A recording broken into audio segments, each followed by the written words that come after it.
ఒక long pencil పెట్టుకోండి. ఒక లాంగ్ పెన్సిల్ పెట్టుకుని ఏ లెసన్ వింటున్నారో ఆ టెక్స్ట్ బుక్ ఓపెన్ చేసి పెట్టుకోండి. ఆ లెసన్ ఓపెన్ చేసి పెట్టుకుని ఆ వింటున్న లెసన్ ని సెంటెన్స్ బై సెంటెన్స్ ఫాలో అవుతుండండి. ఆ పెన్సిల్ పెట్టి మీరు ఫాలో అవుతుంటే ఏమవుతుంది, మీరు చూస్తున్నది వింటున్నది same lesson, same topic, same subject. మీరు చూసేది వినేది రెండు ఒకటైతే అదే కాన్సన్ట్రేషన్. కాబట్టి అలా పెన్సిల్ టెక్నిక్ అప్లై చేయండి, వండర్ఫుల్ ఫోకస్ వస్తుంది, మీకు కాన్సన్ట్రేషన్ వస్తుంది. ఈ పెన్సిల్ టెక్నిక్ వాడండి. ఓకేనా?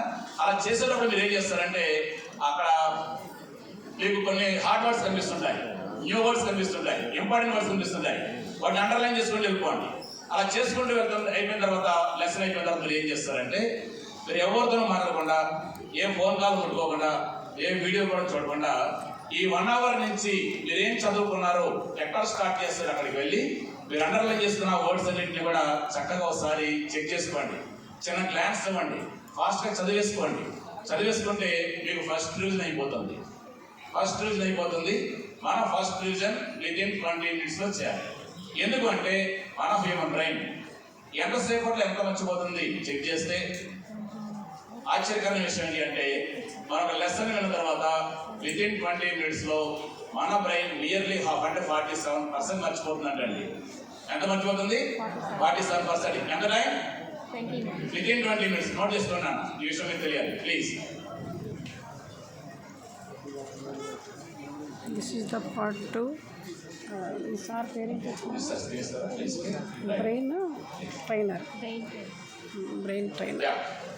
వితిన్ 20 minutes 47% మర్చిపోతుంది. మీరు కనుక అదే లెసన్ ని ఒక 1 day ముట్టుకోకపోతే బ్రెయిన్ ఎంత మర్చిపోతుంది అనుకుంటున్నారు? 66%. నోట్ చేసుకోండి ప్లీజ్, మీకు తెలియాలి విషయం. తర్వాత దాన్ని మీరు 1 week ముట్టుకోకపోతే 75%. మీరు కనుక 1 month ముట్టుకోకపోతే 79%. ఇయర్లీ 80% మర్చిపోతారంటండి.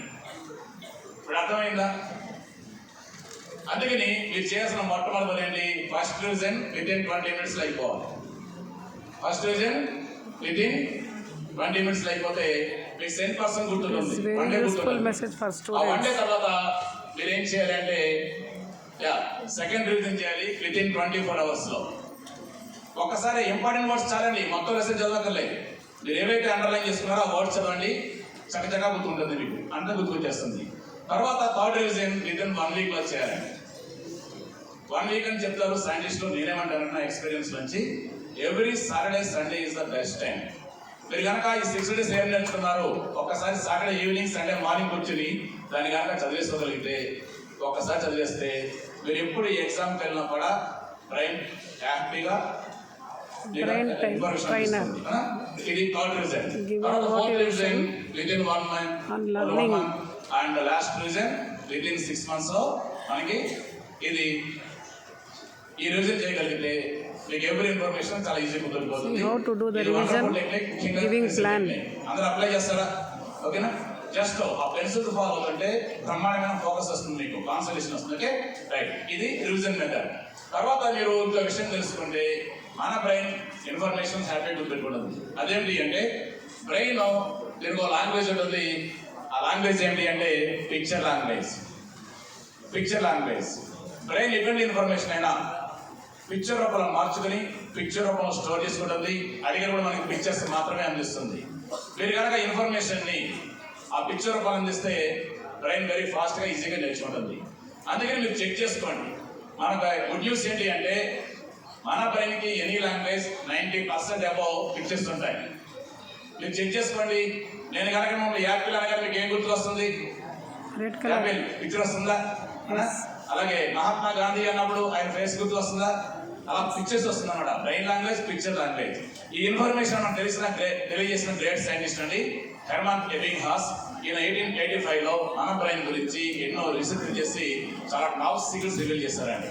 ఆయన చెప్పిన దాంట్లో మోస్ట్ ఇంపార్టెంట్ పాయింట్ ఏంటి అంటే దీన్ని చదవండి. Meaningful things are remembered for about 10 times longer than random and meaningless things. అంటే సింపుల్గా మనకు చెప్పుకోవాలంటే బ్రెయిన్ కన్నా పిక్చర్ చూపిస్తే ఈజీ గుర్తుంటుంది. మరి ఈ బ్రెయిన్ లాంగ్వేజ్ని మన ఈరోజు కొంత పరిచయం చేస్తాను, మీకు ఉపయోగపడుతుంది. అలాగే మీరు ఇంకో విషయం గుర్తుపెట్టుకోవాలి. మనం చదివేటప్పుడు బోర్గా ఫీల్ అయితే బ్రెయిన్ ఇష్టపడదండి. ఆ ఇన్ఫర్మేషన్ బ్రెయిన్ కి ఎంటర్టైన్ చేసి చెప్పాలి. ఎంటర్టైన్ చేసి చెప్తే బ్రెయిన్ చాలా కాలం గుర్తుపెట్టుకుంటుంది. అందుకనే ఈరోజు ఈ టెక్నిక్ నేర్పిస్తాను, కాదు మీరు అందరు చెప్తారు మర్చిపోవడం కష్టం అని చెప్పేసి. ఓకేనా? స్టార్ట్ చేద్దామా? వెరీ యూస్ఫుల్ ఒక టాపిక్. ఇన్ఫర్మేషన్ ని పిక్చర్ రూపంలో ఎలా మార్చుకోవాలి. ఓకే, చూడండి, మీరు ఒక వర్డ్ గుర్తుపెట్టుకోవాలనుకోండి. సపోజ్ ఇంతకుముందు చెప్పాను, లెసన్ రాసేటప్పుడు చదివేటప్పుడు పెన్సిల్ అండర్లైన్ చేసుకుని చెప్పాను కదా. అలా చేసుకున్నప్పుడు కొన్ని ఇంపార్టెంట్ వర్డ్స్ ఉంటాయి. అవి కనుక చెక్ చేసుకోండి. దానికి కనుక మీకు పిక్చర్ ఉంటే సేమ్ పిక్చర్ యూజ్ చేసుకోండి. బ్రెయిన్ హ్యాపీ గుర్తుపెట్టుకుంటుంది. సపోజ్ మీకు ఇంపార్టెంట్ వర్డ్ ఉంది, వాటర్ అని ఉంది అనుకోండి. వాటర్ మీకు పిక్చర్ ఉందా? ఉంది కాబట్టి వాటర్ పిక్చర్ వాడేసుకోండి. మీకు ఆటో అని వచ్చింది అనుకోండి, ఆటో మీకు పిక్చర్ ఉందా? ఆటో వాడేసుకోండి. గ్రీన్ ప్లాంట్స్ ఉంది అనుకోండి, గ్రీన్ ప్లాంట్స్ మీకు పిక్చర్ ఉందా? పిక్చర్ అంటే సేమ్ పిక్చర్ వాడేసుకోండి. బ్రెయిన్ ఈజీ గుర్తుపెట్టుకుంటుంది. మన ప్రాబ్లం ఏంటి? పిక్చర్ లేకపోతేనే పిక్చర్లో మార్చుకుని దాన్ని గుర్తుపెట్టుకోవాలి. అలా మార్చితే బ్రెయిన్ ఎంత హ్యాపీగా ఫాస్ట్ గుర్తుపెట్టుకోవాల్సి. మరి ఈరోజు చెక్ చేద్దాం, నిజంగా అది పిక్చర్ లాంగ్వేజ్ అంత పవర్ఫుల్ బ్రెయిన్ గుర్తుపెట్టుకుంటుందా. ఒక 5 minutes లో మీకు కొన్ని క్వశ్చన్స్ నేర్పిస్తాను. ఓకేనా? రైట్. మరి ఫస్ట్ క్వశ్చన్ చూడండి, దీన్ని చదవండి. Who was the British Prime Minister when India became independent? Okay, మనకి ఫ్రీడమ్ వచ్చిన తర్వాత నెహ్రూ గారు ఫస్ట్ ప్రైమ్ మినిస్టర్ కదండి. అదే టైంలో బ్రిటన్లో ఎవరు ప్రైమ్ మినిస్టర్ అడుగుతారు? ఎవరికైనా తెలుసా? ఆయన పేరు క్లెమెంట్ అట్లీ. నోట్ చేసుకోండి ప్లీజ్. రేపు మీ కాంపిటేటివ్ ఎగ్జామ్స్ లో ఇవ్వండి, చాలా టిప్స్. క్లెమెంట్ అట్లీ అని పేరు. ఇప్పుడు మనకి క్లెమెంట్ అట్లీ ఎవరో తెలియదు, ఆయన ఎలా ఉంటారో తెలియదు. మనం బై హార్ట్ చేస్తే మర్చిపోతాం. బై హార్ట్ చేయకుండా ఒక స్పెషల్ వేలో బ్రెయిన్కి నేర్పిద్దాం. ఓకే, ఇప్పుడు ఈ క్లెమెంట్ అట్లీని 2 parts చేయండి. క్లెమెంట్ అట్లీ 2 parts చేయండి. క్లెమెంట్ అట్లీ ఒక్కొక్క పార్ట్ ని పిక్చర్ లో మార్కెట్ ట్రై చేయండి. మీరు పిక్చర్ లో మార్చాలి అంటే రూల్ నెంబర్ 1, ఆ వర్డ్ ని స్లోగా చదవాలి. స్లో చదివినప్పుడు మీకు పిక్చర్ కనిపిస్తే ఆ పిక్చర్ సహాయంతో దీన్ని గుర్తుపెట్టుకోవాలి. ఓకే, క్లెమెంట్ స్లో చదవండి. దాని సిమిలర్ గా దగ్గరికి ఏ వర్డ్స్ ఉన్నాయి? Cement. Very fast, very clever, మంచి పిల్లలు మీరు. ఓకేనా? సిమెంట్. క్లెమెంట్ కి సిమెంట్ దగ్గరగా ఉంది. ఓకే, ఇప్పుడు అట్లీ అండి హోటల్కి వెళ్తారా? ఇడ్లీ. మా సైడ్ అయితే మినపట్టు, పెసరట్టు, ఉల్లిపాయ అట్టు అని అడుగుతానా? దోశని అట్టు అంటారు కదా. ఓకేనా? అట్లీని అట్లు అనుకోండి, 2 కలపండి. సిమెంట్ అట్లు అనా? క్లెమెంట్ అట్లీ, సిమెంట్ అట్లు. మన ఫ్రీడమ్ ఇచ్చేస్తే ఆయన చాలా బాధగా సిమెంట్ అట్లు పోసుకుని తిన్నాడంట అనుకోండి. ఓకేనా? రైట్. ఇప్పుడు చెప్పండి, క్లెమెంట్ అట్లీ, సిమెంట్ అట్లు, క్లెమెంట్ అట్లీ. కొద్దిగా పిక్చర్ చూపించండి బ్రెయిన్ కి, ఈజీ గుర్తు తెలుసుకుంటుంది. ఓకేనా? వచ్చేసింది ఇది. చెప్పండి, ప్రైమ్ మినిస్టర్ ఎవరప్పుడు? Clement Attlee. సిమెంట్ అట్లు, క్లెమెంట్ అట్లీ. ఇలా పిక్చర్ చూపించాలి. Okay, right. నెక్స్ట్ ఈ క్వశ్చన్ చూడండి. మానవుల్లో జుట్టు తలపడానికి ప్రధాన కారణం డాష్ లోపం. తెలుసండి answer? Melanin. Super, very good. ఓకేనా? మెలనిన్. మరి మెలనిన్ అనేది మనకు పిక్చర్ ఉండదండి, అది ఎలా ఉంటుందో మనకు తెలియదు. అందుకని బ్రెయిన్ గుర్తుపెట్టుకోదు. మనం ఏం చేయాలి? ఆ మెలనిన్ ని పిక్చర్ మార్చుకుని బ్రెయిన్ కి చెప్పాలి. ఇప్పుడు చెప్పండి, మీకు మెలనిన్ అనగానే ఏదైనా ఫ్రూట్ గుర్తు వస్తుందా? వాటర్ మెలన్ అనా? కానీ వాటర్ మెలన్ రాసుకోండి. మెలనిన్ మనకు వాటర్ మెలన్ అయింది. కానీ మీరు ఎప్పుడైనా చెక్ చేశారా? ఆ వాటర్ మెలన్ జ్యూస్ తాగినప్పుడు గ్లాస్లో వేసుకుంటాం కదా, కొద్దిగా పింక్ కలర్ అనిపిస్తుంది. ఒక స్ట్రా ఇస్తాడు, స్ట్రా ఏ కలర్ ఉంటుంది? వైట్ కలర్ అనుకోండి. మనం తాగినప్పుడు జ్యూస్ అంతా స్ట్రాలో వస్తుందా? అప్పుడు స్ట్రా ఏ కలర్ మారిపోతుంది? పింక్ కలర్ మారిపోతుందా? ఎంతసేపు ఉంటుంది ఆ కలర్ లో? జ్యూస్ అయిపోయే వరకు ఉంటుంది అనా? జ్యూస్ అయిపోయాక మళ్ళీ ఎలా మారిపోతుంది? స్ట్రా వైట్ కలర్ మారిపోతుంది. మన హెయిర్ కూడా అంతేనండి. ఆ మెలనిన్ మనసేపు బ్లాక్ ఉంటుంది, ఆ జ్యూస్ అయిపోగానే వైట్ అయిపోతుంది. గుర్తుకుంటుందా? Melanin, water melon juice hair లో బ్లాక్ కలర్. ఓకేనా? ఇలా ఇన్ఫర్మేషన్ గుర్తుపెట్టుకోవచ్చు. ఓకే, నెక్స్ట్ వన్ వెళ్దామా? ఎస్. మరి మనకండి ఇప్పుడు తగ్గింది, కానీ కొన్నాళ్ళు ఆ ట్రాఫిక్ వారు చాలా విస్తరణ ఫైన్లు వేసేవారు. బైక్ రైడింగ్ కి హెల్మెట్ అంటే న్యాయం అండి.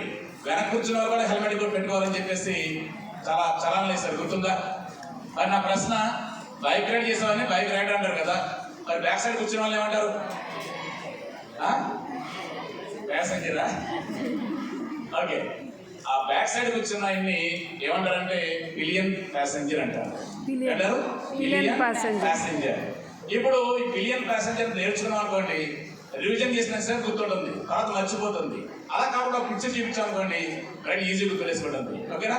ఇప్పుడు చూడండి, పిలియన్ లో మీకు పిక్చర్ కనిపిస్తుందా? ఏంటది? పిల్లి అనా, పిల్లి క్యాట్.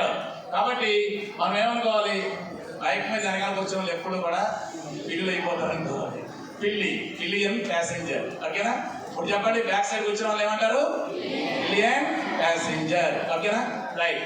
నెక్స్ట్ క్వశ్చన్ చూడండి, who founded Sangharsh Sabha? Note చేసుకోండి. వెరీ మన నైస్. ఫ్రీడమ్ ఫైట్ లో ముఖ్యమైన కీలకమైన పాత్ర పోషించిన సంఘర్ష్ సభ అనే ఒక trainer. సంస్థ ఉంది. Telling awesome points, listen and learn and use these tips while reading, learning subjects. Thank you one and all. Keshav Chandra sir.